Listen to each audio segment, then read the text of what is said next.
Hey, I'm Jack Codigo. Welcome back to Freedom in Government. Here we explore what a free society looks like, the principles that guide us, and how we apply them to today's big issues. Right now, we're tackling one of America's biggest problems, our monetary system. With my finance background, I'll explain why our money is broken, how it's raising costs, and what could come next. The solution? We need to back our currency something real, like gold. But more importantly, we need to reaffirm that our rights come from a higher power and demand equality under the law from our government. This foundation is key to building a truly free society, whether it's about money or anything else. Fortunately, our government was designed to protect our God-given rights and uphold equality under the law. I'm not alone in believing that our monetary system is broken. This belief has fueled the cryptocurrency movement, and gold, a traditional store of value, has surged 50% since COVID. Meanwhile, the global shift away from the US dollar is gaining momentum. The petrodollar system, where major oil exporting nations sell oil in only US dollars, is under threat. Also, a growing coalition led by Brazil, Russia, India, China, and South Africa, these are called the BRICS nations, are actively reducing the reliance on the dollar.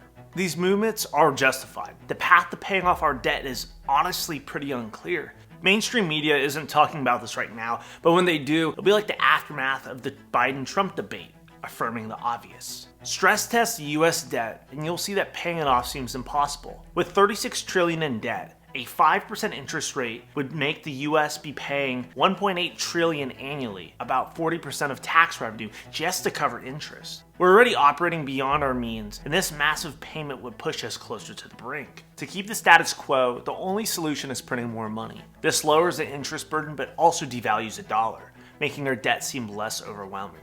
But this is dishonest and it harms most people. If we were serious about the debt, the government would pay it down or default. But we print money, and not just for the reason of keeping our system running, but also because printing money transfers wealth to those closest to the money spigot, those who get first access and can spend it at today's prices. By the time this money circulates through the economy, ordinary people face higher prices. We saw this during COVID, when the government flooded the economy with money, causing prices to skyrocket. This is the Cantillon effect, which I'll explain shortly, but first let me break down what I mean by printing money and how it impacts us. When the government needs money, it issues bonds, which the Federal Reserve, or the Fed, buys, creating money from nothing. These bonds are considered risk-free because investors trust that money can always be printed to meet their obligations. The US Treasury rate sets borrowing costs. When the Fed prints money and buys bonds, interest rates drop. These risk-free bonds set a benchmark for other investments. Lower rates reduce the return needed on other investments, driving up asset prices, while higher rates lower asset values.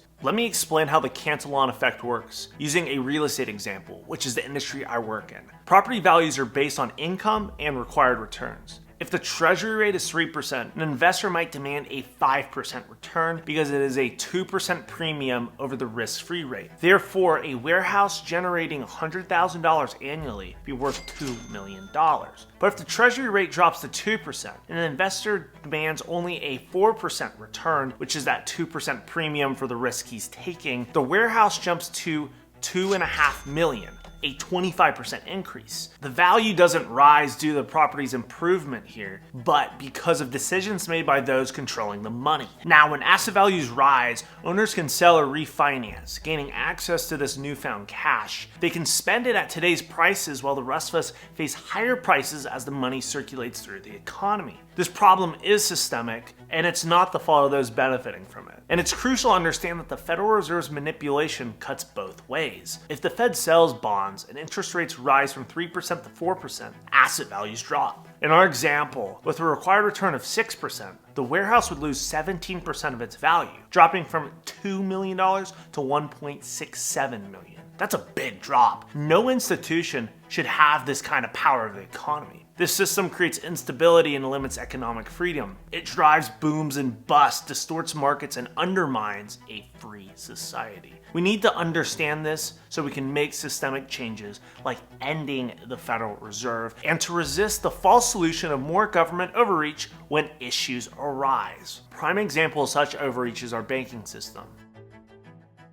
First off, it's a broken system. When you deposit money in a bank, you assume it's safe. But banks are only required to hold 10% of deposits. The rest can be loaned out and redeposited, starting the cycle again. For instance, if you deposit $100,000, the bank keeps $10,000 and loans out $90,000, which then gets redeposited, and then $81,000 is loaned out, and so on and so on. This continues, allowing your $100,000 deposit to multiply into $1 million in the system. Money can be created tenfold, benefiting those who get to spend it first. This is not a secure system, but to create the illusion of security, the government set up the Federal Deposit Insurance Corporation, FDIC, which insures deposits up to $250,000. But here's the catch. It only covers the nominal value of deposits, not their true purchasing power. So if something happens and you get that $250,000, it won't buy you what it did yesterday. It's a pretty sneaky thing, right? The FDIC was introduced to address the instability caused by currency manipulation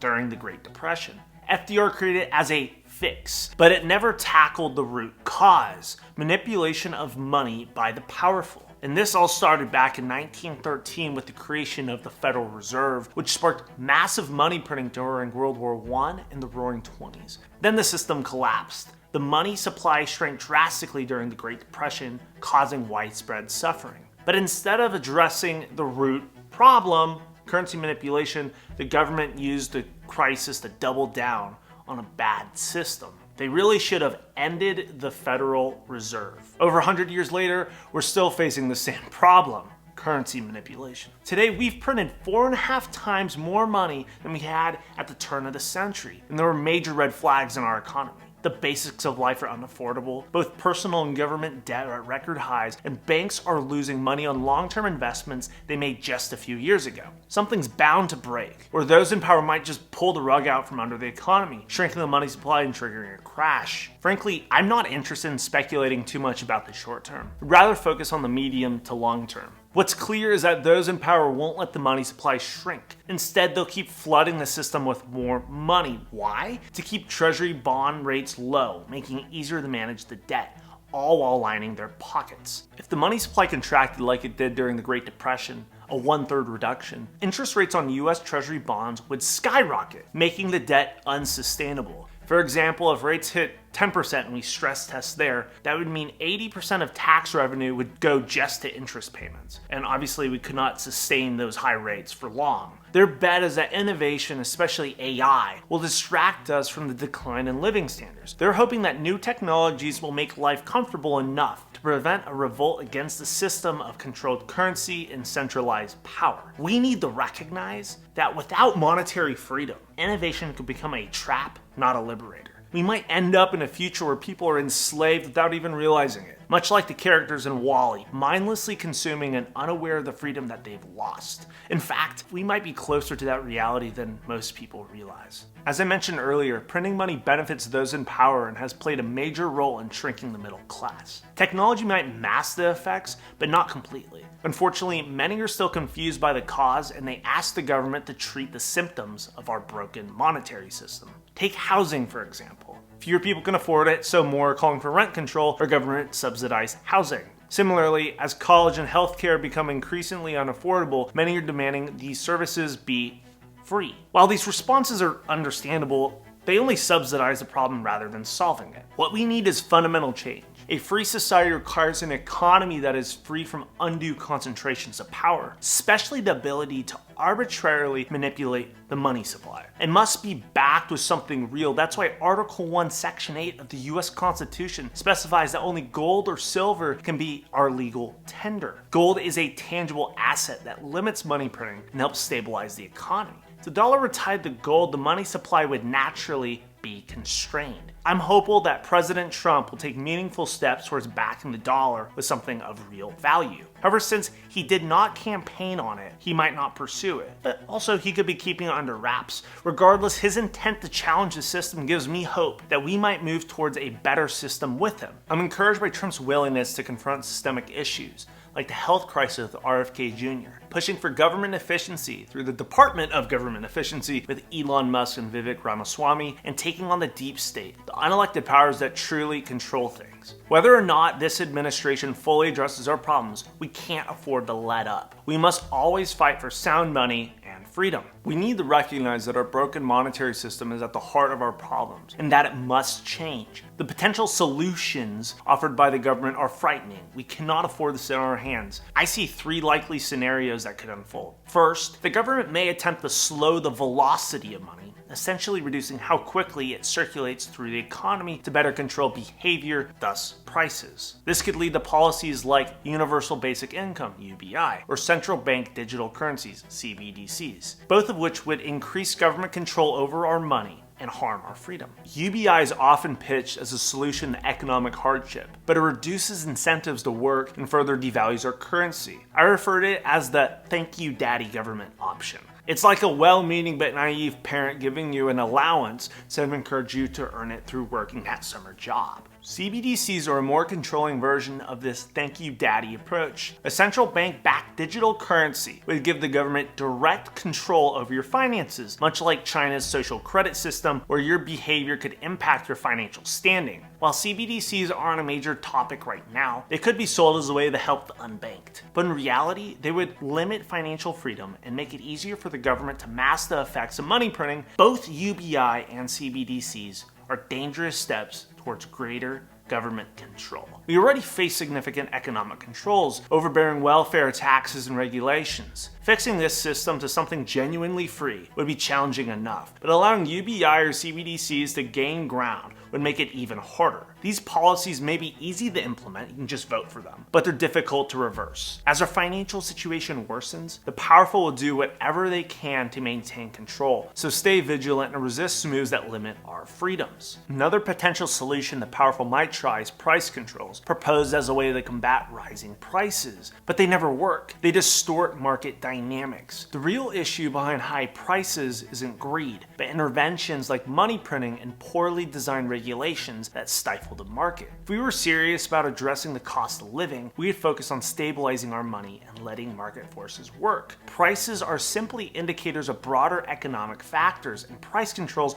don't solve the root cause. Pricing provides vital market feedback, and no one's smarter than the market. I don't care what your degree is in. And I doubt price controls will be seriously implemented because they're too obvious. Kamala Harris campaigned for them on food, and the idea wasn't well received. The most effective totalitarian systems thrive on confusion and distraction, using sleight of hand to prevent uprisings. Price controls are just too blatant. I'll finish with the third and preferred scenario for the powerful. It is to let the status quo continue. Just mask the effects of money printing with innovation and growth. But this approach has its own problems. It creates a growing divide between technological progress and living standards. While innovation has surged in recent decades, the middle class has been hollowed out. Fewer people can afford the basics of life, even as we compute faster. The powerful hope that AI and automation, the next big thing, will keep people comfortable enough. And while these technologies could boost production and benefit society, they shouldn't be used to hide the fact that our wealth is being drained.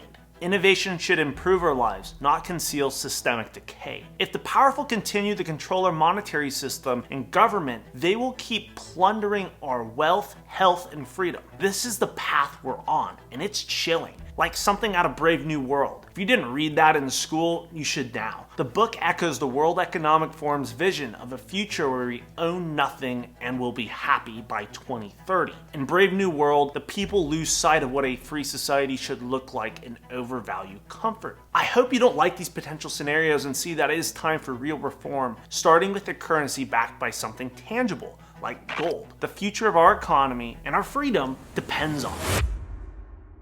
One last thing. We don't need to be finance experts to change things, though. We simply need to advocate for a free society. We must recognize that our rights come from a higher power and demand that the law be applied equally by our government. Once we embrace these truths, we can address the root causes of our broken system, not just the symptoms. Okay, that's the end of this video. Thanks for watching. I hope it clarified what a monetary system that bolsters freedom looks like. Subscribe and watch my other videos for more insights into building a free society.